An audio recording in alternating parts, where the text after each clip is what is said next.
Clerk will go back to order number 3. Order, members, take your seats. Order number 3, messages. Members on their feet, take your seats. Order, honorable members, take your seats. Honorable members, I have a message from the President on the nomination of Professor Kithure Kindiki, EGH, to fill the vacancy in the office of the Deputy President of the Republic of Kenya. Order. Order, members. Honorable members, pursuant to the provisions of Standing Order 42.1, I wish to report to the House that today morning I have received a message from His Excellency the President regarding the nomination of Professor Kithure Kindiki, EGH, to fill the vacancy which has occurred in the office of the Deputy President of the Republic of Kenya following the impeachment of the previous office holder. Honorable members, as you are aware, Article 149(1) of the Constitution provides as follows, and I quote, "Within 14 days after vacancy in the office of the Deputy President arises, the President shall nominate a person to fill the vacancy and the National Assembly shall vote on the nomination within 60 days after receiving it."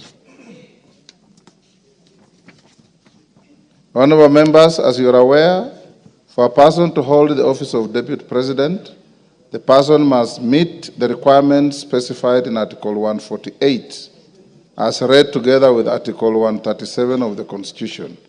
In the message, His Excellency the President indicates that as a prerequisite to the nomination, he sought and received confirmation from the Independent Electoral and Boundaries Commission, IEBC, that the candidate is qualified to vie for election as a member of Parliament in accordance with Article 137(1) of the Constitution. Further, His Excellency the President confirms that he has sought and received clearances from the following institutions with respect to the candidate. 1, the Kenya Revenue Authority, KRA. B, the Ethics and Anti-Corruption Commission, EACC. C, the Directorate of Criminal Investigations, DCI. D, the Higher Education Loans Board, HELB. And E, the Commission for University Education. Honorable members, in a testament to the foregoing, His Excellency the President has annexed the following documents in relation to his nominee. A, certified true copy of his certificate of birth. B, certified true copy of his national identity card. C, certified copies of his university degrees and other academic certificates. D, certification of foreign university degrees by the Commission for University Education. E, passport size photograph. F, curriculum vitae and testimonials. G, confirmation of compliance with Article 137 of the Constitution from the Independent Electoral and Boundaries Commission, IEBC. H, confirmation of citizen status by the National Registration Bureau, Office of the Registrar of Persons. I, confirmation of membership status in a political party from the Office of the Registrar of Political Parties, ORPP. J, policy party membership confirmation from the United Democratic Alliance, UDA. K, Chapter 6 of the Constitution, statutory clearances on leadership and integrity from 1, Tax Compliance Certificate, Kenya Revenue Authority. 2, Ethics and Anti-Corruption Commission. 3, certificate of good conduct from the Directorate of Criminal Investigations, DCI. 4, compliance higher education loans board. And 5, credit report and certificate of clearance from the Credit Reference Bureau. In view of the foregoing, honorable members, and having perused the attached documents, I am satisfied that the candidate meets the requirements under Article 148 as read together with Article 137 of the Constitution to fill the vacancy in the office of the Deputy President. Consequently, the nomination is properly before the House for purposes of the decision required under Article 149(1) of the Constitution. Honorable members, Article 149(1) of the Constitution suggests that states that upon receipt of a nomination of a person to fill a vacancy in the office of the Deputy President of the Republic of Kenya, the House is required to vote on the nomination. Considering that the House is scheduled to proceed on recess at the rise of the House this afternoon, I'll convene a meeting of the House Business Committee immediately hereafter to deliberate on the next steps to be taken by the House. Thereafter, I will guide the House on the decision of the House Business Committee, and the House is accordingly guided. I thank you. Yeah, because now you are properly seized on. You can put your... Thank you, Honorable Speaker. Honorable Speaker, Article 149 of the Constitution provides that within 14 days after a vacancy in the office of the Deputy President arises, the President shall nominate a person to fill the vacancy, and the National Assembly shall vote on the nomination within 60 days after receiving it. Honorable Speaker, recently in passing the special motion for impeachment of the Deputy President... Order, Wanjala, he is on a point of order. So, Honorable Speaker...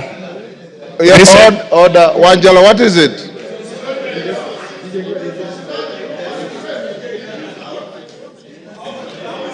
Order, Honorable Shinali. Order, Honorable Shinali, will you be upstanding? You are not properly dressed.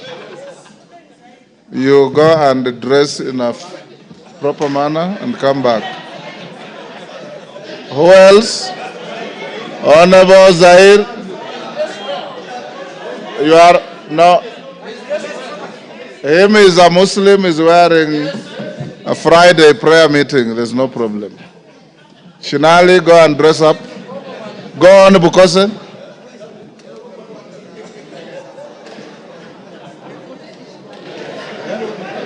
Honorable Speaker, recently in passing the special motion for impeachment of the Deputy President, you guided us that we required at least 2/3, that is 233 members, of us being 2/3 of the House to pass the motion. Honorable Speaker, is the same voting threshold applicable in this case? I seek your guidance of the matter. Thank you, Honorable Speaker. Thank you. Honorable Nyikal.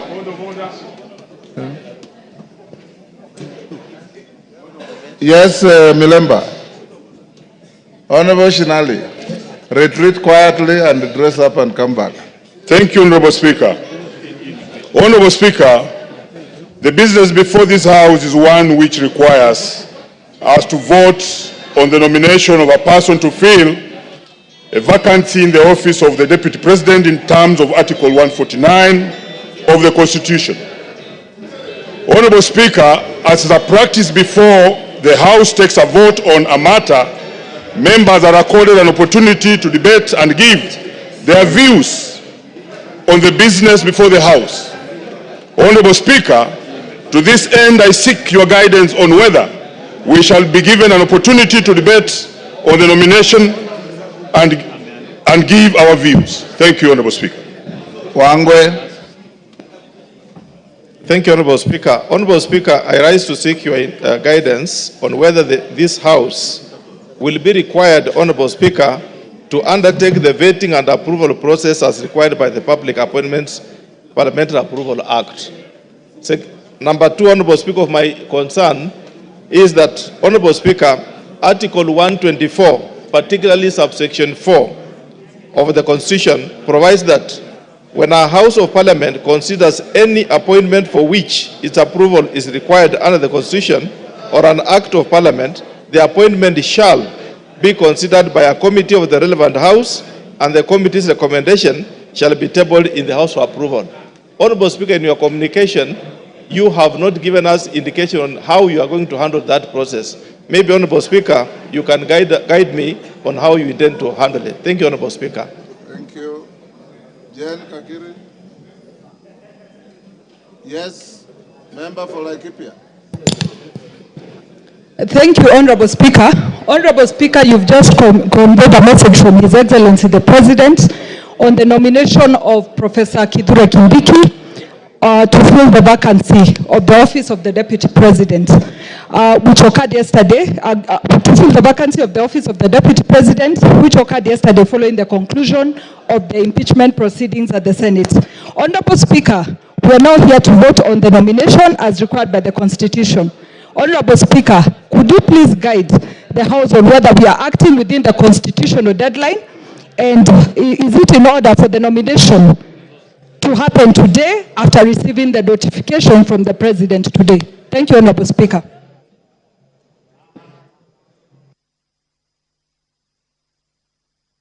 With those clarifications sought by members after the House Business Committee meeting, honorable members, I will now require the Deputy Speaker to come to the chair and carry on with the proceedings.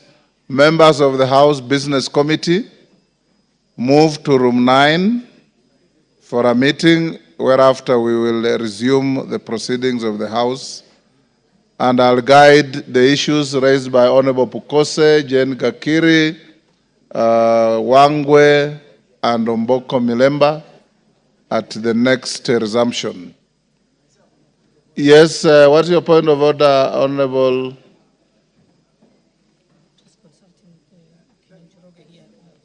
Thank you, Honorable Speaker. Honorable Speaker, I want to join my very good friend, the Honorable Pukose,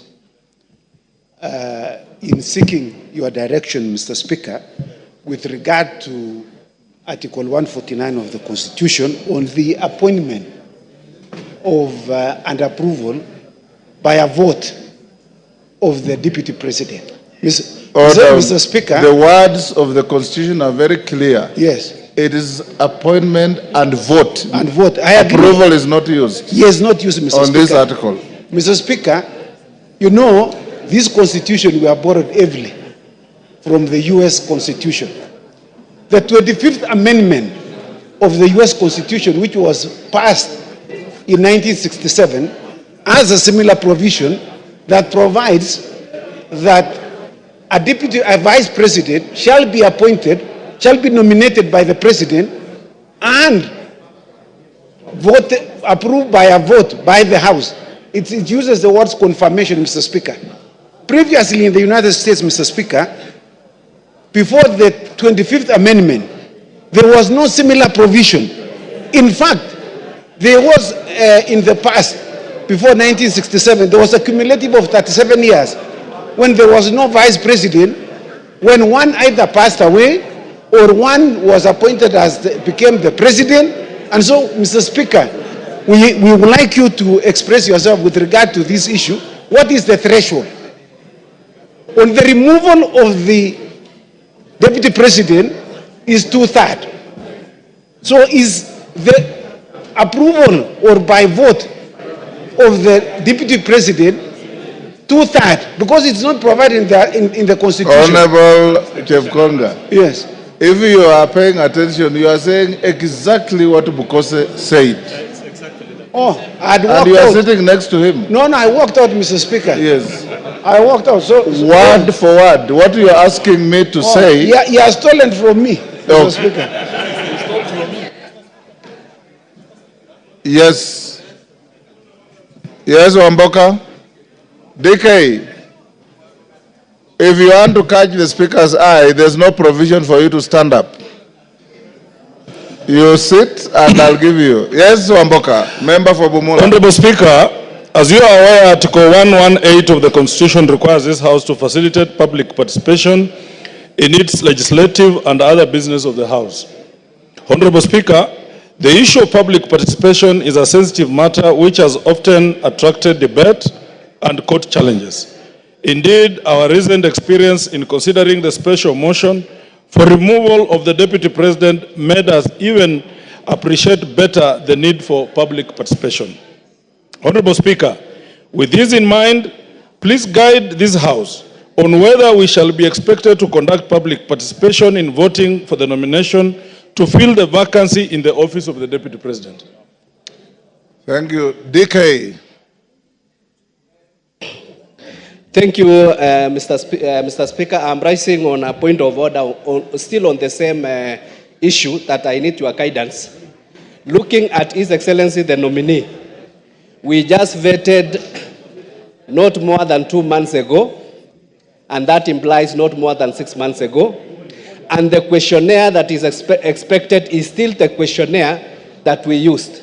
Why don't we use the same motion and we use the same output and we just put the motion and we put the question and we finish today? Thank you. Daud. Yes.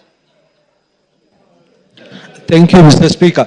Mr. Speaker, it's great that Honorable Kithure Kindiki has been nominated by the President.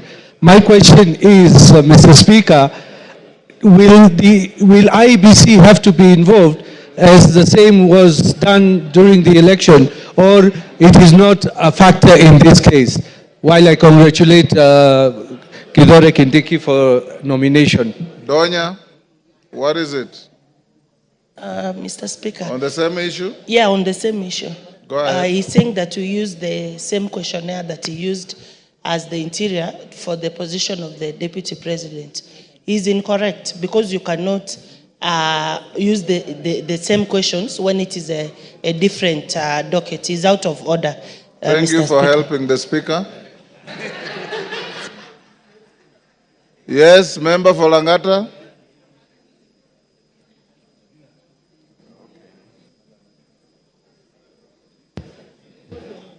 Yes. Thank you, Mr. Speaker.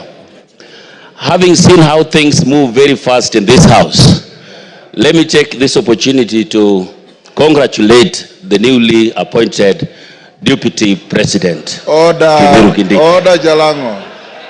He has not been appointed, he has been nominated. I've just said on how things move very fast here, sir. Let me congratulate him. Let me be the first person to congratulate the newly elected Deputy President. Thank you, Mr. Speaker.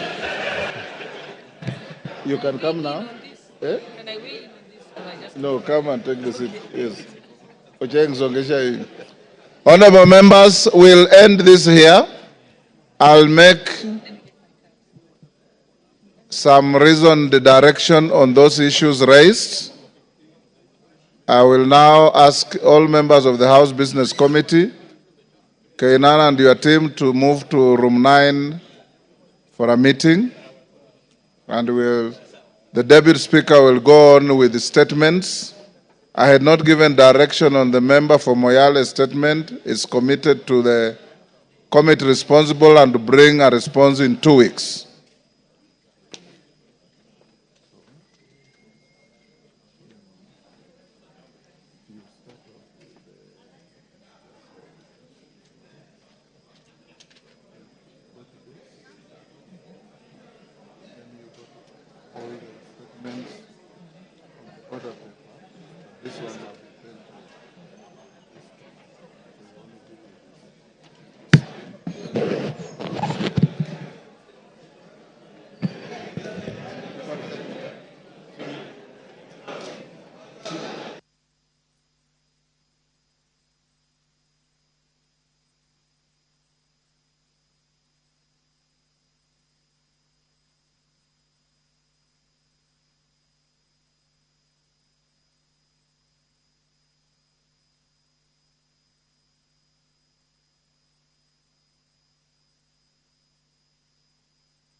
Honorable members, we shall now go to statements, and we shall continue with a statement by the member for North Hor, Honorable Wario.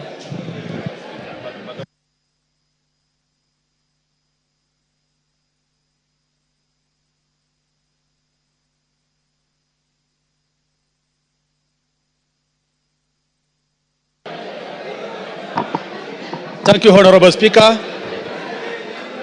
Honorable Speaker, pursuant to the provision of Standing Orders 44(2)(c).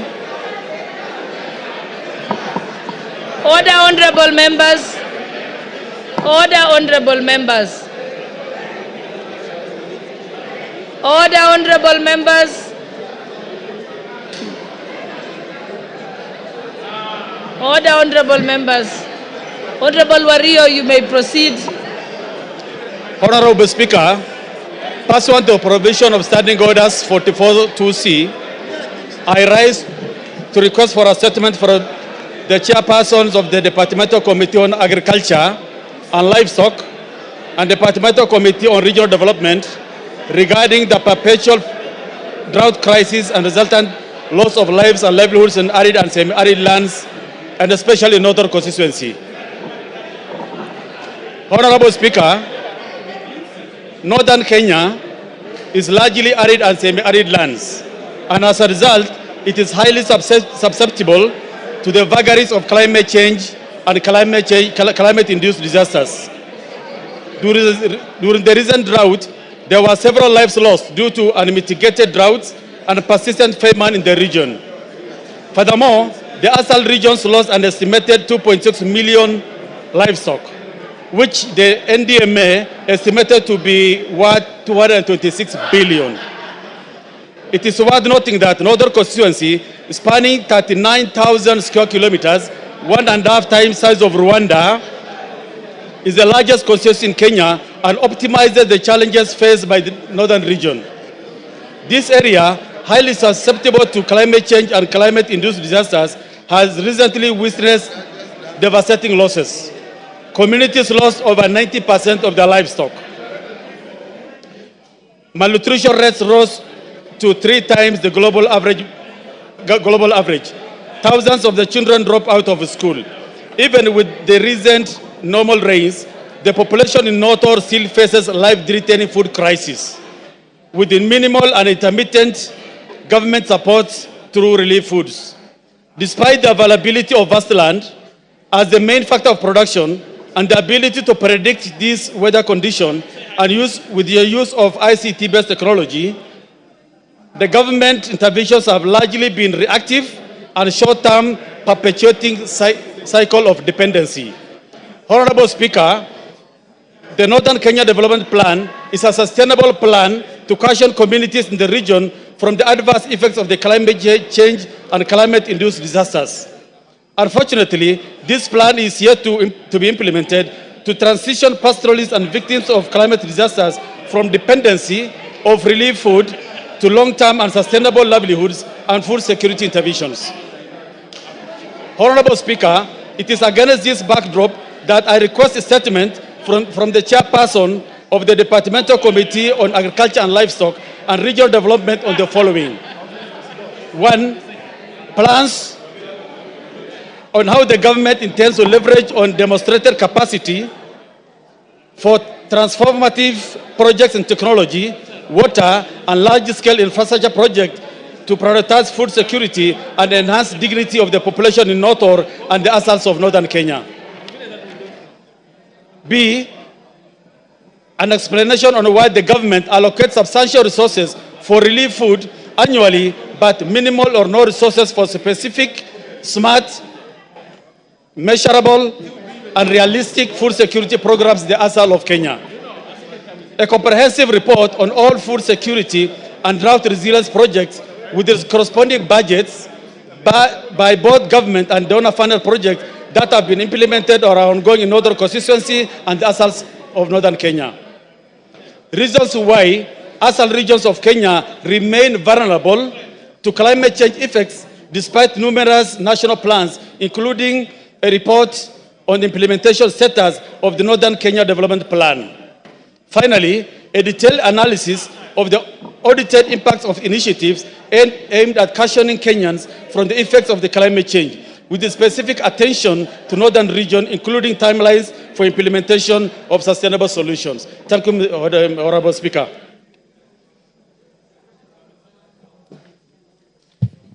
Thank you. That falls under the which committee?